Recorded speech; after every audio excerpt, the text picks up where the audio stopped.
We have Dr. Jill Kissel from Leaps and Bounds Physical Therapy. She is the owner of a pediatric physical therapy clinic with 3 locations in Staten Island and New Jersey.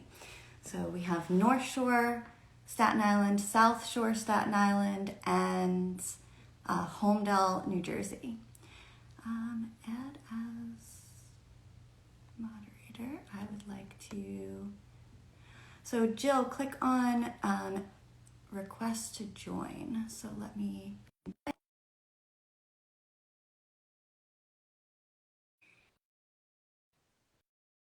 And if you have any questions throughout this interview, just put them in the chat and I will do my best to answer them. Hi, Hi, Jill. how are you? I'm good. Welcome. So I just gave a very brief introduction just on where you're located and that you have a pediatric specialty. So Oh, if that's there's great. Thank anything else you'd you. like to add? No, I have my pediatric specialty. We have 3 clinics, started in Staten Island and now in Holmdel, but happy to service the community. Um, and started with lots of experience before, so I'm happy to answer any questions or, Yeah. um, So I'm going to take you through a yeah. couple questions. I definitely want to start with how you started. So I want to have you just kind of tell your opening story, where you were working, and then how it was opening your first practice when it was just you. So I started actually not in pediatrics. I started in a hospital setting in acute care, moved on to outpatient adults, did some home care for adults, and really found my love for pediatrics with early intervention. Um, when rules started changing and I felt like I was doing more paperwork than treating, and I realized I really was a clinician at heart. So I decided on the side to just try to open up a small practice and do 2 days a week. So I did all the back end stuff, opened up the PLLC and just started treating babies one at a time, while still doing early intervention to make sure I was making sure that I really wanted to have my own practice as well. And it really grew to the point where it naturally evolved into something that I was able to do full time, thankfully. What year was that? That was in 2010. So I opened up in September 1st of 2010. That was my first patient. So you just passed 14 years. Yeah. That's I like to say I'm a little bit of a dinosaur in the PT world, but No, you have a decade and a half of yeah. experience to share. Yeah. Okay, so you started out one hand in, still Mhm. had the income of early intervention, and then you shifted to full time. When did you hire your first employee? So I hired my first employee when I had my son the next year in Okay. 2011. So I would say about a month before that, probably September, about a year in. Okay, Yeah, very yeah, similar to me. yeah. Um, It was part-time, and then she ended up doing full-time, thankfully. okay, so a little transition. And then one of the questions that I ask everyone is 2 to 3 lessons from your first year in business, because the mix of people who are watching are PT students, so they're not even out into the workforce yet. People who are still in the idea phase, so they're kind of Yeah. thinking about it, Yeah. and then we have some practice owners here as well. So for me, the biggest lesson and something I would advise people to do is to surround yourself with the right people, to have make connections, not just in the PT world, but in the business world, where you can have the right lawyers, have the right accountants, have the right insurance brokers, so that you get the right advice and you get less mistakes will be made. Sometimes it's hard when you're first starting to know who you should reach out to for those things. So I think that's um, something to avoid with that is truly asking someone who has a practice who they use and someone they trust. So I think that's a major lesson I learned in the first year was to surround myself with the right people. The second was to involve myself in the community as much as I could. I don't know if it's just especially with pediatrics or Staten Island in general, but when you really get involved in the community and show your care and love for the community you serve, it's palpable and people naturally trust you and engage with you, knowing that you're not just there to work, you're there to really care for the kids and go above and beyond, honestly. Yeah. So I love that you mentioned making connections. So the two things were making connections, not just with other physical therapists, but in the business world. And then the second one is getting involved in the community. So I love that you mentioned that it's important to not just have your friends that are also physical Yeah. therapists, but to learn from other businesses. Where do you go for that support? Like, where did you look in the beginning? For the connections with With in the in the business world. business world. So I originally started with college colleagues Okay. and reached out from there. And I was really, really blessed to work in places prior, to keep really good communication.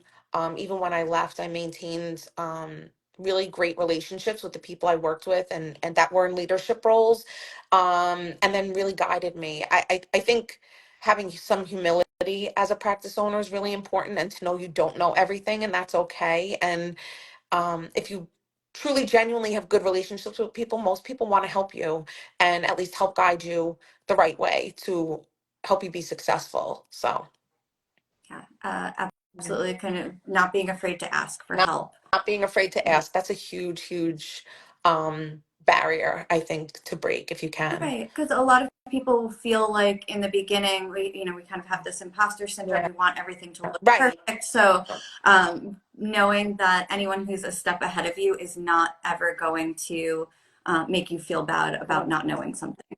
No. And then when you gain that knowledge, to pass it on and pay it forward, I think is important too.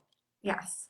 I want to dig into that a little bit more because I know you are super involved with paying it forward. But first, talk to me about how you got involved in the community. So, some people are doing free workshops and things like that. What does real community involvement look like for you? Because you're an expert at it. I know Yeah. from working with you. So for me, it's hard to just say the pediatric population, because something that involves infants or toddlers is different. I'm sorry, the phone's ringing.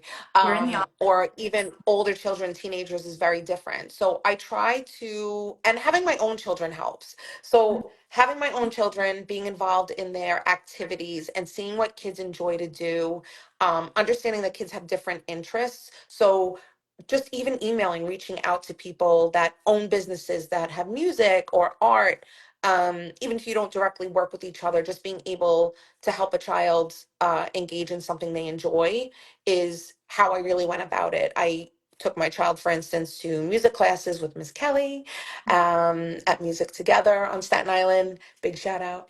And she was so wonderful. And we've worked together. I've referred a lot of kids to her that enjoy music. She's so wonderful. She even did a free class at my grand opening in Holmdel. So it's Oh, just, nice.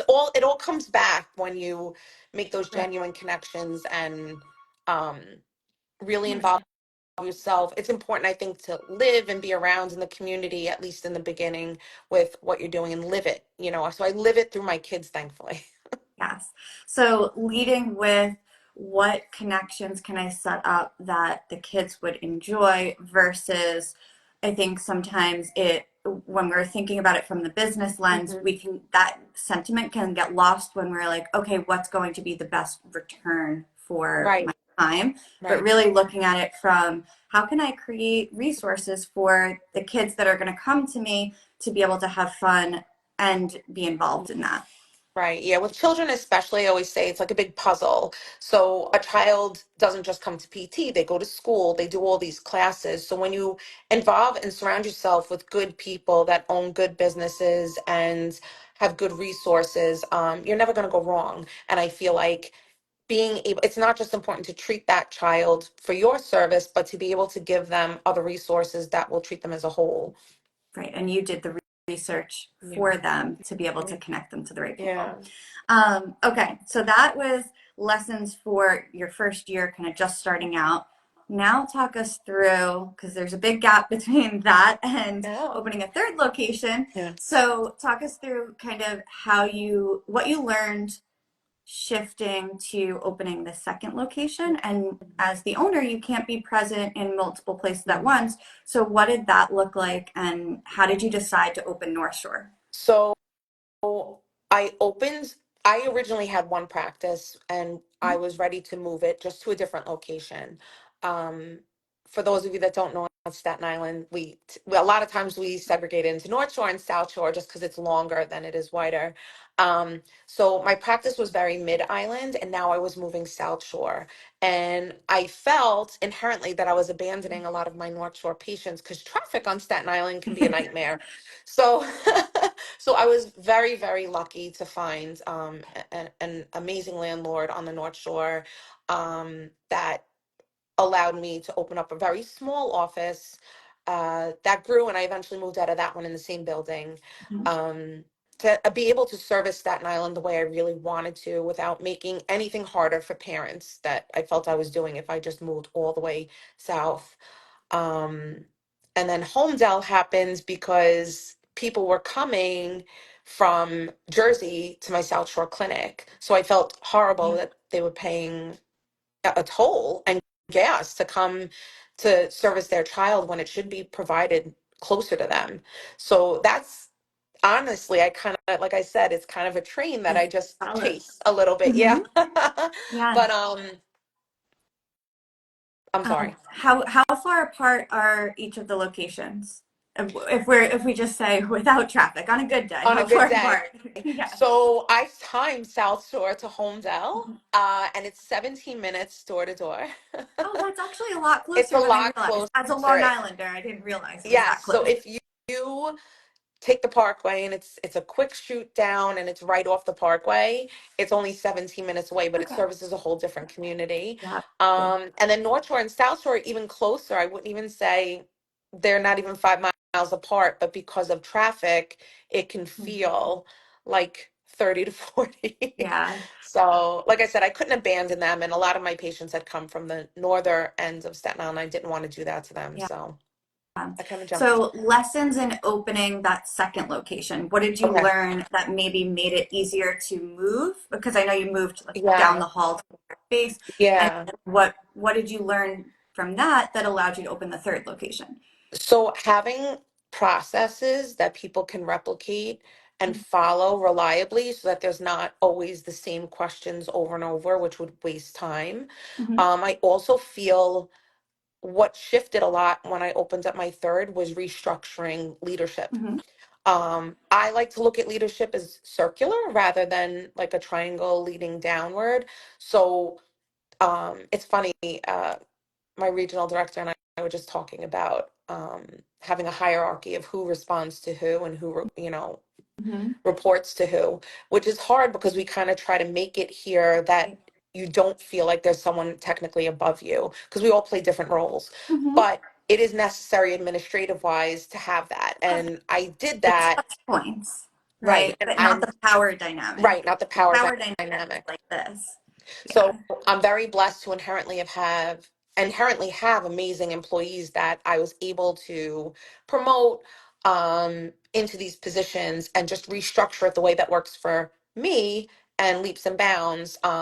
Because I've also still being a small business, I don't think I can really copy and paste what bigger practices do. So we've settled into the roles nicely, and I feel that everyone really plays their role very importantly in making sure all three clinics have what they need and the support that they need. Right. Because you can't be in all three places Nope. at once. And talk a little bit about, so when I met you, you have really really strong intuition, Yeah. and that comes a little bit from you being so involved. But then when you're not in all three rooms, so talk a little bit about how you kind of pass that on to your new leaders and Yeah. how you've taught them to have that same like pulse on how to know when things aren't so cut and dry because we're working with families, Yeah. We're not working with families, right? yeah. I think it's really important to be transparent with your employees. I think that inherently you have to hire people you trust, that want the best for their patients, and to be able to share that information with them, and how you network and how you keep track and records, is really important. I think the more knowledge I give them about how things go releases me from some responsibility. and makes them feel not just empowered, but a real part of the business, not just an employee. Um, so that's how I work it. Yeah, right. You're really Yeah, growing yeah. the practices around Right, them versus trying to maintain control. right. I Right. And I want to avoid turnover, and I'd like to grow with them, not because yeah, of them, right. Um, okay, talk a little bit about, I'm going to probably take you back a couple of years now. When did you stop doing the treatment yourself, and what did that transition look like? Because I think it's really hard to kind of Yeah, step back. Like we get yeah, into this to work with the patients, and yeah. then as the business grows, you kind of need to do different things. Yeah. I actually called it my midlife work crisis because Yeah. it was such a shift, and I never went into opening my practice figuring I would never treat. So it's Hmm. not something I really envisioned. I wish I could tell you I had this major vision. It really was to do PT the way I wanted to do it. But what happened was when we moved into the South Shore from that other location, and simultaneously opened North Shore, so much admin work doubled, possibly even quadrupled. Right. And to really focus and give the health to the practice that it needed me behind the scenes more than it needed me in the scenes. Mhm.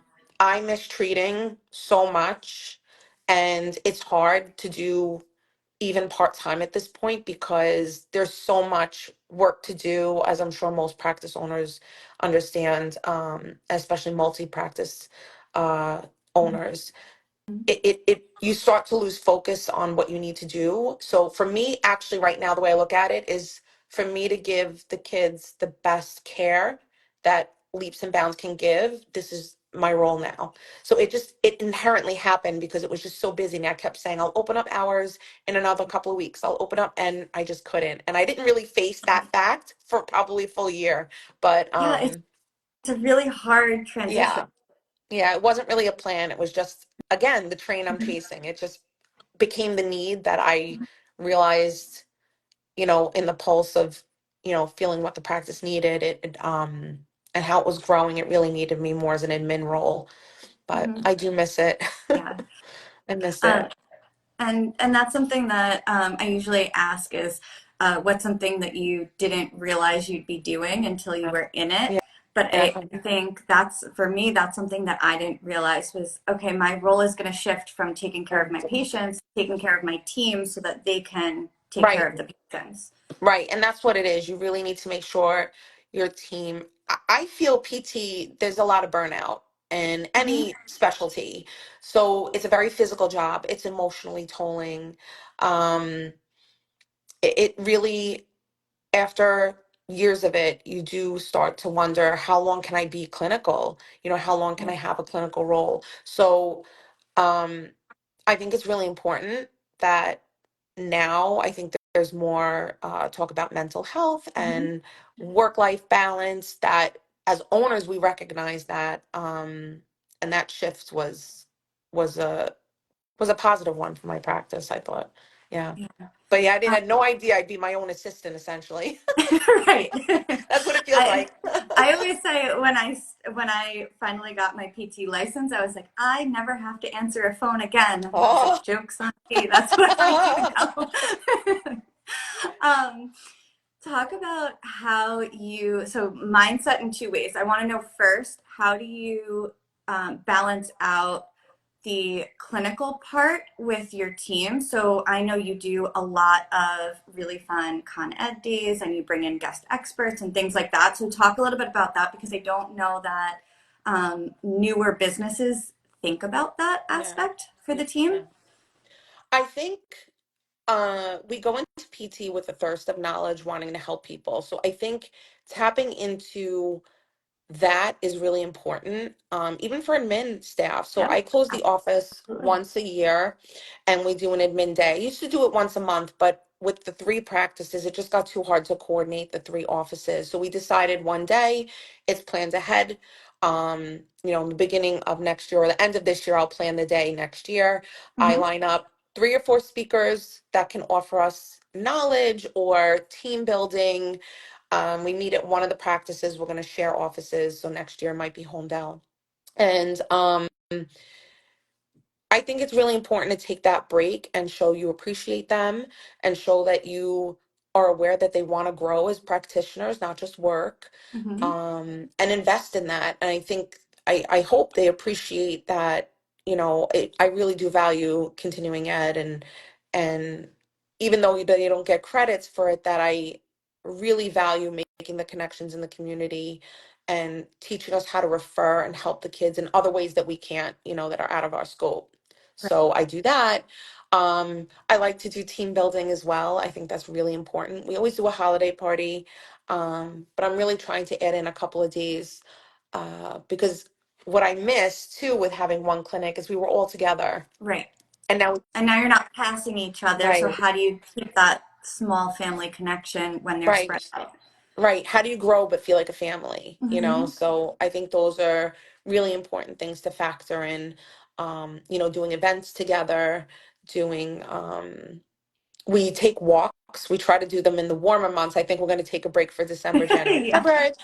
But we do walks monthly, and I just shoot it out in an email. I do my motivational Monday emails, and um, I send the date out. And if anyone can make it, they make it. We've always had at least a couple at each walk, and we just talk about life, not about work Yeah, usually. it's not So about work. It's about yeah, connecting outside the office. yeah, You mentioned your motivational Monday emails. I do Friday yeah. wins. So when we met and you said that you had your motivational Mondays, I was like, oh, we're on the same page here. Yeah. So what does a motivational Monday look like? Because I don't know that some people watching have ever received an email like that Uh, praising them. Uh, I love them. I start them the Monday before. So I Mhm. open up my draft. And during the week, as the week passes on, if something good happens, like this week, we had a Google review, um, a 5-star Google review. We had, someone acknowledges an employee, whether it's another employee or a patient. I always throw that in there. I highlight their name. I write all the good things. Anything that I look on my, if they've done a particular job really well, I'll acknowledge it. It's not all just about that too. I really throw in when courses come my way. I'll inform them that there's like a continuing ed opportunity. Um, Remind them to use their PTO, remind them to have a wonderful weekend, thank them for anything. So for instance, we worked Veterans Day, and I was very grateful, not only just for veterans and people that knew veterans, but that, the schedule could be a little hectic that day because the children are off from school typically. So I'm grateful that people were able to adjust and really watch the schedule. So just acknowledging the day-to-day things that, because I'm not physically there, I think it's really Right. important. Sometimes it's just nice to hear you're doing a good job. Absolutely. Yeah. So there's a stat that says for every piece of negative feedback or every correction, you need 4 pieces I of believe. positive feedback to make it feel like it's not all negative. So if you Yeah. do 1-to-1, that person's going to walk away feeling like all you do is criticize. So, and I feel Yeah. like just in general, with people's lives being hectic and you don't know what home life is like, I know. little things get overlooked. Yeah. So I love the email of just the Yeah. little things that you notice, and bringing up things that other people wouldn't see. Because if it's an email to you and a patient is praising or someone is saying, oh, so and so did such a good job covering me, the rest of the team doesn't see that. Right. So really acknowledging it Yeah. in front of everyone. I think as an owner too, it's easy to focus on the negatives, right? Because we want to fix them. That's kind of our role Mhm. now. Yeah. But it also, I think in some ways, the email's better for me. That Motivational Monday email's better for me. It helps me focus on all the positives in the clinic, and it resets my mindset, focusing, shifting from all the things I have to work on or Mhm. fix, quote unquote, into the wow, we're really doing a great job, Yes.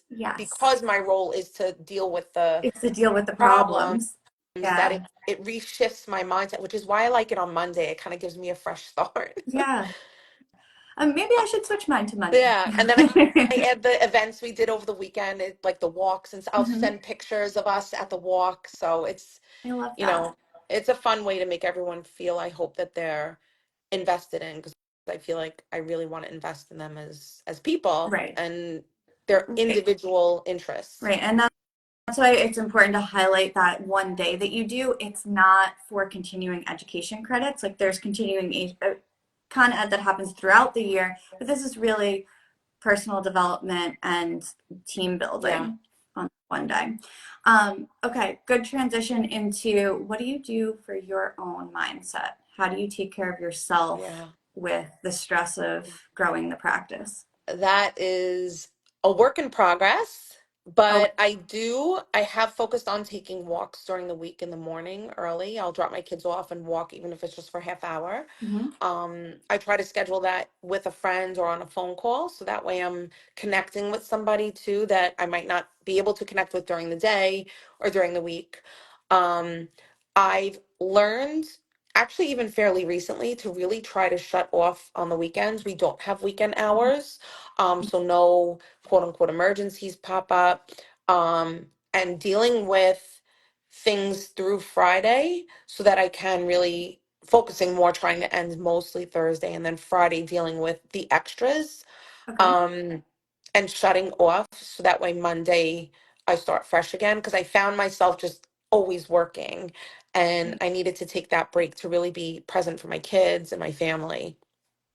Yeah, and when you plan it ahead, Mhm. then there's not this sense of guilt. But if you're doing Right. both at the same Hmm. time, then there's this sense of being torn of I want to be present here, but I also want to get Yeah. this done.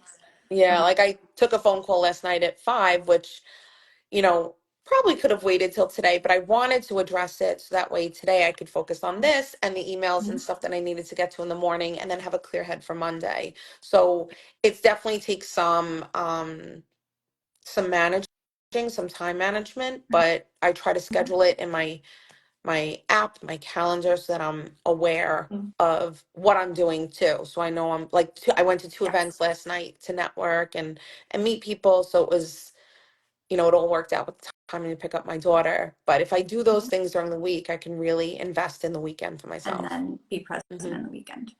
Okay. So walks in the morning and setting some boundaries of when the Yes. laptop gets Yeah. opened. It's so tempting to answer that Yep. email. So tempting. And I'm not gonna lie, sometimes if I'm home on a Saturday night, I might address those so that Monday's even Hmm. easier. But that's my work addiction. That's not Yeah. I if it know. makes me feel better, I'll do it. Yeah, I always go back and forth of is it because I really love work that much, or is it Mhm. because I can't resist opening I, this right now? I So I know, play I that know. game with I'm a myself. fixer and I like Hmm. addressing things immediately versus having things prolonged. So Hmm. I go against my own boundaries sometimes, Yeah, but I'm really trying not to. we got to use the schedule send feature so Yes. that no responses come in on Yeah, Saturday. exactly. I gotta Yeah, get my notifications to go away. right, right. Okay, so last question would be so I kind of answered it for you, so I want to give you the opportunity to answer it. What's something that you do now at this stage of the business that you didn't know that you'd be doing? Whether that is, and it seems like you have an Yeah. answer, so. I feel like in the beginning I expected to be doing the little things, Mhm. back then that would be like painting or fixing Yeah. something or putting together a cabinet. And as the practice grew and people were hired and we were working while I was treating, um that wasn't so much the case. I was able to get people to us, but now being admin and feeling um a different responsibility, I feel like I'm kind of back to doing all those fixing things, not so much physically in the practice, but Yeah. behind the scenes, so I'm kind of doing things again without delegating, Mhm. when I feel like when in the middle of the growth, I was delegating better because I was managing and treating. Now that I'm just managing, Mhm. I'm back to not delegating. So So there was a little bit of a yeah, cycle. a little bit of Yeah. cycle. I don't want to overload people, so I always took on Mhm. everything by myself. In the middle, I kind of had to because I was also treating. Yeah. And now that I play solely an admin role, I feel like I'm back to that, Yeah. doing it myself. And that's part of, so the reason I brought up the cycles is because I believe that we go through cycles of learning. Hmm. And sometimes you have to step back in and do the things yourself to learn Right, how to delegate it. right, And also periods of growth. There's only so many things you could change at once right, without everyone feeling the floor shift under them. right, So right. sometimes it's easier for you to create that stability and then you can delegate again. Right. Once you set it and it can be repeated, it's easier to hand off. But if it's not repeatable, I don't think it's easy to just give a task to somebody. Right, Because then who do you ask next time, right? Like if it's not something right, you can do over and over. If it's an insurance question and I deal with it, but I figure out a way to deal with it, who to call, what to do, and you make a process, it's easier for somebody when you delegate to them, they say, oh, okay, that's no big deal because they can follow the process versus right, you figuring out, then giving it to someone else to figure out. So, right. And I will compliment you. You are so good at being aware of how much is on everyone's plate and when you need to scale back versus it's okay to delegate. yeah, I That's try. And all. everyone's so different. Like Mm-hmm. everyone enjoys different things, has different strengths. And I think that's a major challenge too with owning and not being able to be present because you have multiple clinics is really getting to know everybody and what they like. Because isn't it so much easier to delegate when you know they like that task or they're good at it Mm-hmm. versus just delegating it because that's their title, you know? So Right, certain people like that networking a little bit more. Some people like the social media a little bit more. Some people enjoy scheduling, they're more of a numbers person. So I mm-hmm. try to keep that in mind as well. But Yeah, that's another really good yeah, takeaway is leading from your employee's yeah, preference versus leading from your preference. Because for us, it's easier just one, yeah. two, three, everything's Hmm. even across the board. And that's not how it works in real No. life. And they'll do such a fantastic job when they really like Yes. it. And I always say that take continuing ed you love, do the things you love, you'll just naturally be good at it because you'll want to be good at it and Exactly. you'll want to practice it. So, same thing Mhm. with the tasks I delegate. I really try. Yeah. Yeah. In summary, one piece of advice Hmm. for practice owners. One piece of advice. I would say lean into others. You open up typically within your specialty because you want to do it a certain way and do it right and be the best at it. But it's easy to lose focus and not and try to do all the things.